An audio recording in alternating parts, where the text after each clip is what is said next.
Hello, friends, and welcome back to Stories About Entitled People. If they did this to me without asking, I'd unplug the cord and then cut the plug off of it. This is really messed up, OP. Would you be mad if they took money directly out of your wallet? Because that's almost exactly what your neighbor's doing right now. But before we begin, best way to support our channel is to leave comments, like, and subscribe with the turned-on bell so you don't miss the new video every single day. Neighbor stealing electricity.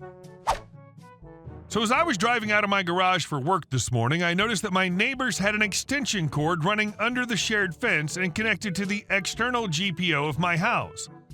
This is the first home I've owned, and I've never had to really experience someone stealing my electricity before. I'm in Australia, so lawyering up isn't something that's really done except in extenuating circumstances, so just wondering if there's some other action I can take.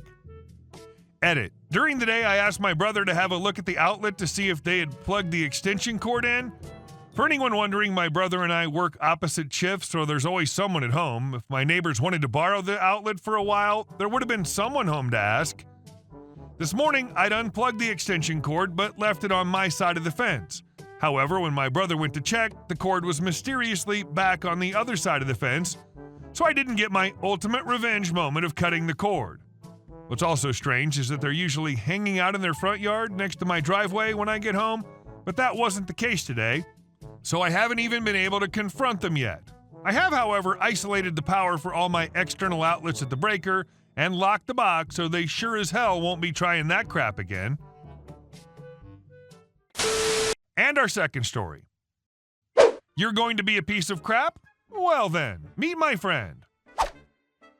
This is something that happened to my dad while he was doing military service 20 to 21 years ago. Note that he told me this story in Norwegian, so I tried my best translating the figures of speech he used and the military ranks. Each year during Easter, all the recruits were allowed a 1-week leave to go home and see their families. If you lived far away, you could apply for 1 or 2 extra days to cover the trip, and it had to be approved by the sergeant in charge of your platoon. My dad lived really far away and applied for 4 extra days, 11 days in total, which was a lot but not unreasonable. The one that was unreasonable, however, was the sergeant in charge of my dad's platoon. He would frequently yell and be an overall D-head, so when my dad sent in his application with a detailed explanation of why he needed the extra days, the sergeant just saw that he wanted extra days and denied it, shouting at my dad and calling him lazy and incompetent. There wasn't much my dad could do at this point except nod and walk away. During dinner, the army priest came up to my dad and asked him why he was so gloomy. My dad explained what had happened, and the priest simply said that he would see if there was anything he could do. Later that same day, he got a message that he was summoned to the officers' building to meet with the major. No recruit is allowed inside the officers' building unless summoned.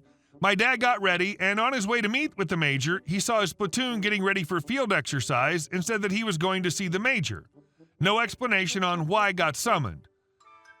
When he met with the major, described as a nice and slightly overweight man, somewhat akin to Majorin from 91 Ann for those of you familiar with it, and it told him what had happened and how the sergeant wouldn't even give his request as much as a second thought.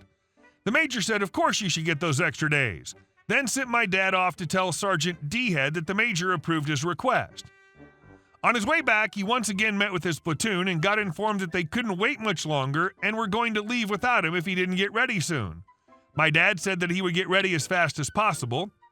When meeting up with the sergeant for the second time and saying that he had met with the major, not saying that he got summoned after talking to the army priest, the sergeant got furious and accused him of lying, as my dad couldn't possibly have walked into the major's office without being summoned, and told him to F off. My dad, being the dutiful man that he is, obliged and F'd off. He decided that he needed to talk to the major once again, and when he met his platoon for the 3rd time, some of them started to suspect that he personally knew the major. He was also told that they would be leaving without him as they couldn't afford to waste any more time. My dad met the major at the entrance of the officers' building and said what had just happened. The major simply smiled and said that he would take care of it. So he went to a phone booth and called up the sergeant. As previously explained, the major was nice and he always had a smile and spoke in a friendly tone, but he could also be quite stern if he needed to. But what my dad never expected was to hear the major shout on top of his lungs, cursing and telling the sergeant to stop being a piece of crap and sign the papers. The major then came out of the phone booth, same smile, and in the same friendly voice said, "You can go now. I think you'll sign the papers now." When my dad met up with the sergeant for the third time, the sergeant sat in his chair, looking down at his desk with a gloomy look on his face and said in a really low tone of voice, "Give me the application." My dad followed orders once again, and the sergeant signed it without even looking at it, and then mumbled something about how my dad could have told him about his situation, even though it was written when he first applied. He never looked up during the whole conversation.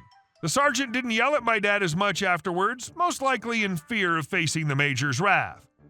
Moral of the story? If you do exactly as you're told, you'll get your request approved. If you don't have to go on a 2-day field exercise, you make people think you personally know the major, and you get to see a piece of crap sergeant get put in his place.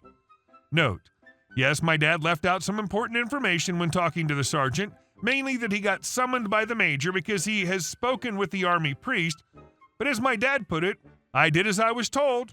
Also, he had it coming. I always found the most intimidating people the quiet ones. Does anyone have a military story of a soft-spoken military officer whom people were deeply afraid of or respected? And our next story. The break that went on forever.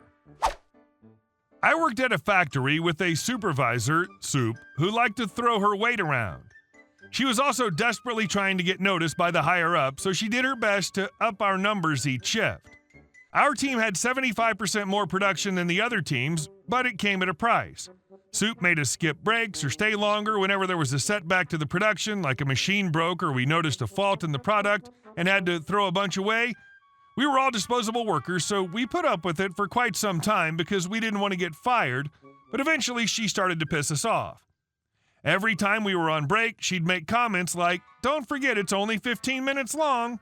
Don't sit too long," or if we were a minute late, she would yell at us, "Don't slack off. You're not getting paid to sit." Several people on the team needed more time each break. One was pregnant and had to pee every 5 seconds, one was in menopause, and one just had difficulty walking to and from the break room. So you can get the picture. People were late every time. Soup would yell every time. Eventually she said, "From now on, I'll come get you all each break, and I decide when it starts and when it's over." So every break she would fetch us, leave for a bit, and come back after 15 minutes to tell us break's over and go back to work. One day she had to leave to do something during our break. I don't remember what exactly, just that it would take her about an hour to get back. She came to get us, said, "Your break's starting now," and went away to do her thing. After 15 minutes, one of my coworkers made a move to get up and go back to work, but he got stopped by another. Coworker 2, "We have to wait for Soup to tell us the break is over, remember?" Coworker 1, "But she'll be gone for an hour. How can she?" Oh. Coworker 2, "Enjoy the hour-long break, guys." We sat for an hour, and when Soup got back, she was pissed. She launched into a tirade about how we screwed up her numbers for production, we're all lazy and incompetent, etc. That's when Coworker 2 got up. "You said you were the one who decides how long our breaks are, right? When they're over and when we have to get back to work? Well, we spent an hour here waiting for you to tell us that it's over. Let's get back to work, guys." And we all walked back to our stations.